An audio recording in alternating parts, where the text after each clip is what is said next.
Hi, my name is Dean Smith, and in this podcast, I want to talk about Christians and civil disobedience.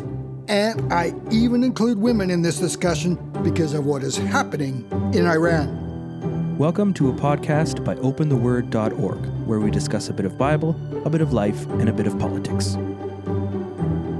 Iran is one of the most oppressive anti-Christian regimes in the world. But Christianity is not only thriving in that country, but according to some reports, Iran has one of the fastest growing Christian populations in the world, and it's fostered by its rapidly growing house church movement. We know it's growing because of the statements being made by Muslim leaders warning of Christianity's growth. In a speech to Shia Muslim leaders in May 2019, Iran's intelligence minister Mahmoud Alavi warned that mass conversions were happening right under their eyes. It's all the more amazing when you consider leading a Muslim to Christ in that regime can result in a prison sentence. So, who is to blame for these illegal conversions? In their documentary entitled Sheep Among Wolves, Frontier Alliance International reported that 55% of the house group leaders in Iran are women. Yes, women are major players in the growth of Christianity in Iran, and by default are also leading the civil disobedience. So while we kind of approve of Christian civil disobedience in places such as Iran or communist China, we are not so certain closer to home. And along this line, I recently read a newsletter published by Liberty Counsel, a nonprofit legal organization dedicated to preserving religious liberty in the U.S. In its May 1st, 2020 newsletter, Matt Staver reported that the mayor of Kansas City was allowing churches to reopen but demanded they provide the names, addresses, and telephone numbers of any who attended a service for longer than 10 minutes. And he wanted those names for tracking and surveillance purposes. Though this order was related to the coronavirus pandemic and included businesses, speaking on behalf of Liberty Counsel, Matt Staver said, I am running out of adjectives to describe how completely insane the tyrannical abuses launched by state governors and local officials against pastors and churches are becoming. It is as if these leaders never bothered to so much as glance at the Constitution they swore to uphold and defend. They seem to be governing from some make-believe dystopian viewpoint. Staver added that the Nazis in Germany did the very same thing early on in their regime as they collected the names and addresses of Jews attending synagogues in that country. Staver continued, Never in our wildest dreams could we have imagined Nazi-like measures designed to surveil, track, and spy upon what was once a free American people. Staver concluded that the coronavirus pandemic may be bringing out the worst in some politicians. Many believe such actions are unconstitutional and no government should be allowed to break a law to enforce its law. Though Kansas City eventually backed down on its arguably unconstitutional demands for names and addresses, making it voluntary instead of mandatory, this nevertheless revealed some disturbing concerns about government overreach. And this is not the only time we have seen this happen. During this pandemic, we have also seen governments trying to shut down drive-in church services, where people simply drove to a church parking lot, stayed in their cars, and listened to the service being broadcast over shortwave FM. This is exactly what Temple Baptist Church did in Greenville, Mississippi. Even though they complied with state regulations on quarantine, the police issued $500 tickets to everyone who attended. Meanwhile, the city was allowing people to use drive-ins at coffee shops and restaurants where people rolled down their car windows to get served, but could not listen to a church service in a parking lot with their car windows rolled up. Fortunately, the Alliance Defending Freedom, another legal nonprofit, stepped in and forced the mayor to back down. Nevertheless, this left many wondering if some politicians are using COVID-19 as an excuse to crack down on churches. So, should churches comply with these orders? Perhaps the larger question is, should Christians participate in civil disobedience? Now, there are several passages in the Bible telling believers that we need to submit to governmental authority because all authority comes from God. Paul writes along those lines in Romans chapter 3, and the Apostle Peter gives a similar exhortation encouraging believers to submit to every human authority. Submit yourselves for the Lord's sake to every human authority, whether to the emperor as the supreme authority, or to governors who are sent by him to punish those who do wrong and to commend those who do right. Live as free people, but do not use your freedom as a cover-up for evil. 1 Peter 2, verses 13, 14, and 16. You get the impression from these passages that the churches should have just instantly complied with the government's demands with no questions asked. But we need to balance Peter's exhortation with an earlier statement that the apostle made after he was dragged before the council in Jerusalem in Acts 5 for preaching the gospel. When the council ordered the apostles to quit preaching Jesus, Peter replied with, "We must obey God rather than men." Acts 5, verse 29.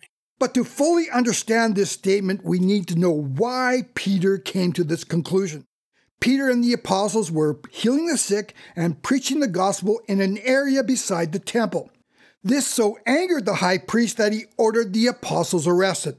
We are told that they were specifically thrown into a public jail. But that night, a very strange thing happened. An angel of God broke the apostles out of jail and told them to return to their preaching. So Peter understood through God's direct intervention that believers were subject to a higher law.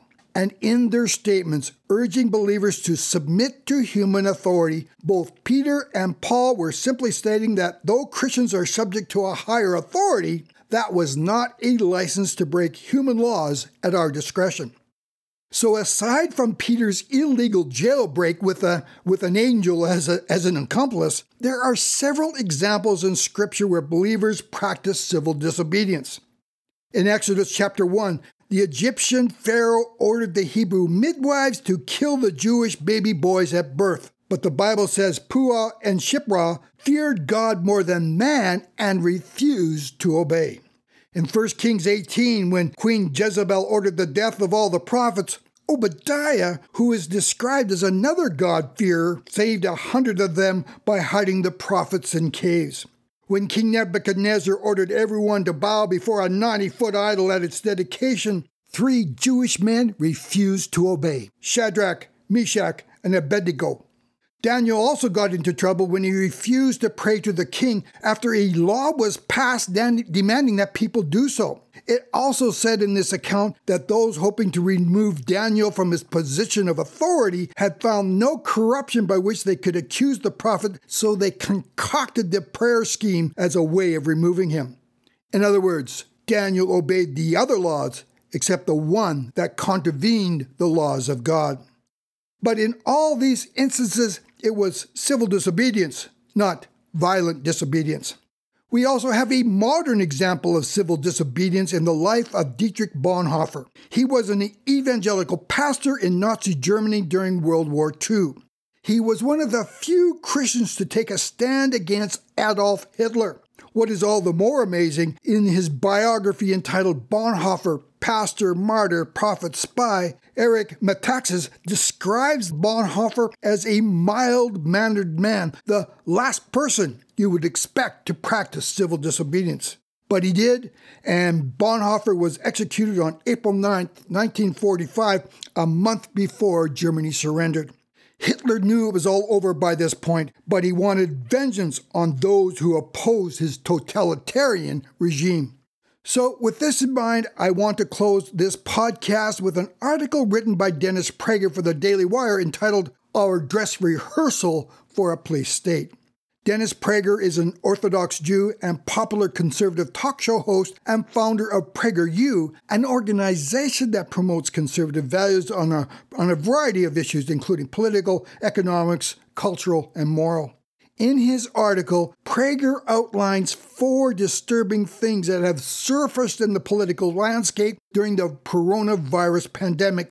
Now, Prager differentiates a police state from a totalitarian state by saying under a totalitarian state, he would be arrested for writing the article he did. A totalitarian state also tends to be a one-man dictatorship with absolute authority. But even democracies converge towards a police state when we are told to give up our rights for what is said to be a higher good. So, what are the 4 signs concerning Prager? Number 1 is draconian laws depriving citizens of their elementary rights.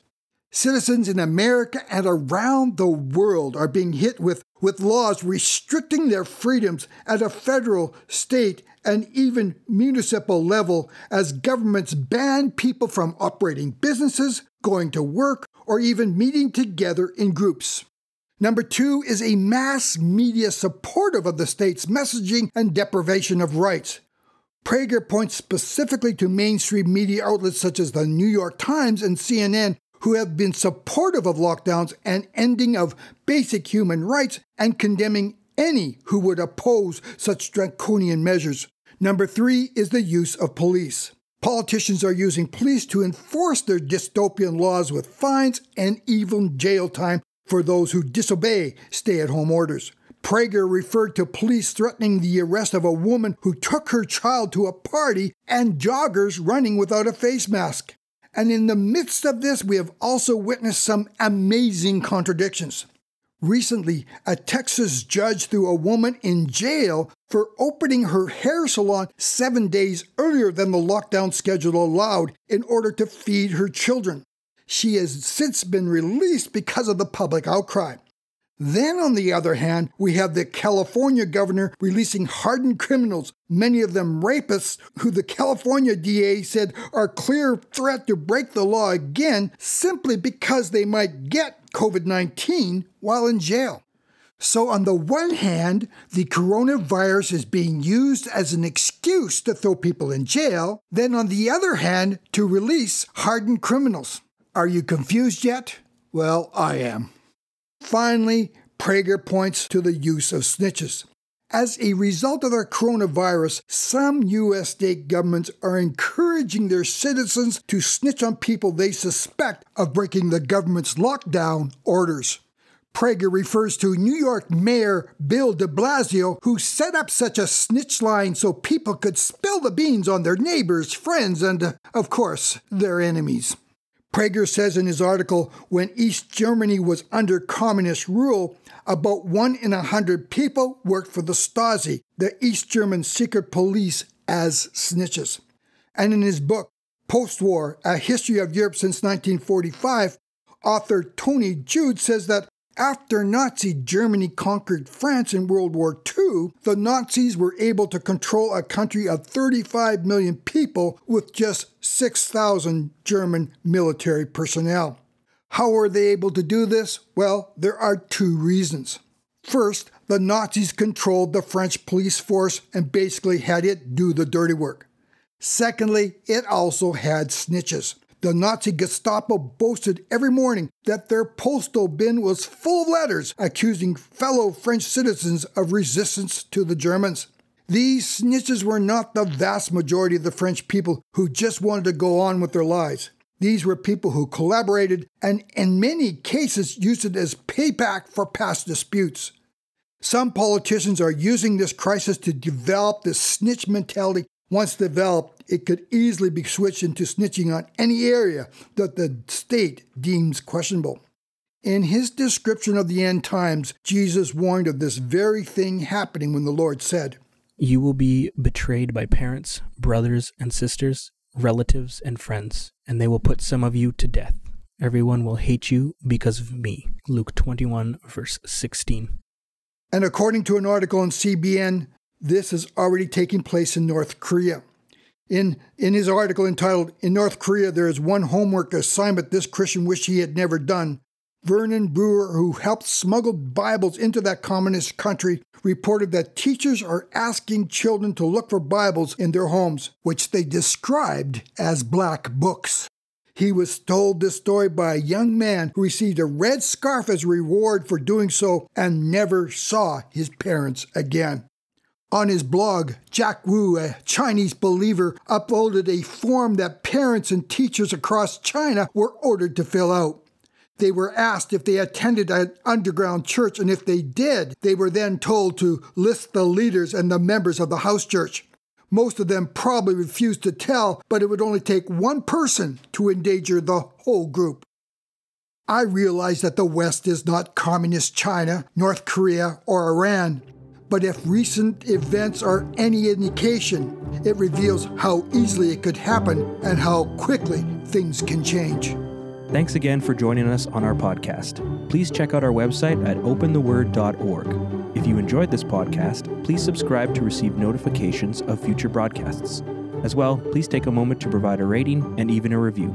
Thanks again for listening.